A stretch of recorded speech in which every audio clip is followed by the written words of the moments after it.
نبی اکرم صلی اللہ تعالیٰ علیہ وآلہ وسلم نے ایک جماعت سے پوچھا، فرمایا کون ہو بھائی تم لوگ؟ عرض کی یا رسول اللہ مومن ہے۔ حضور علیہ الصلوۃ والسلام نے فرمایا تمہارے ایمان کی علامت کیا ہے؟ عرض کی یا رسول اللہ صلی اللہ تعالیٰ علیہ وسلم ہم مومن ہیں۔ فرمایا تمہارے ایمان کی علامت کیا ہے؟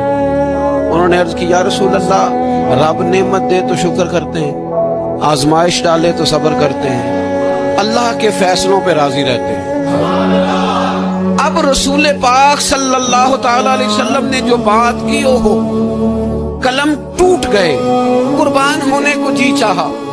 حضور فرمانے لگے اللہ کی قسم تم مومن ہو، یہی تو علامت ہے مومن کی۔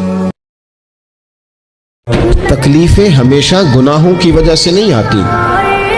انسان دکھوں میں، مشکلات میں صرف اپنی غلطیوں کی وجہ سے نہیں الجھتا، بلکہ نبی پاک علیہ الصلوۃ والسلام نے فرمایا ہے اللہ تعالیٰ کسی بندے کو کوئی درجہ دینا چاہتا ہے، اس کے اعمال اس طرح کے نہیں ہوتے کہ اسے درجہ دیا جائے، اللہ اسے کسی مشکل میں ڈال کے اس کے درجے کو بلند فرما دیتا ہے۔